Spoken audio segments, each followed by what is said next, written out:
Paikasta suoritukselta palkitaan tänään TPS 10 Riku Riski.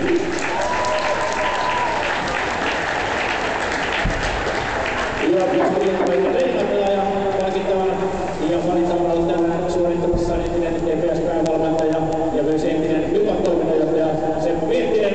Ja tämän illan leijon pelaaja on TPS 13 Soni Olehainen.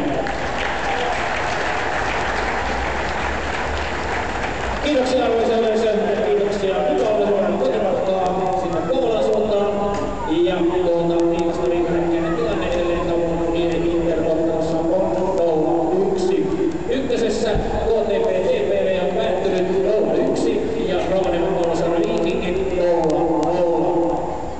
Ja kakkosessa lopputuloksia A-luokasta Kimpeli Pepo 1-0, Käpä LPS 2-3.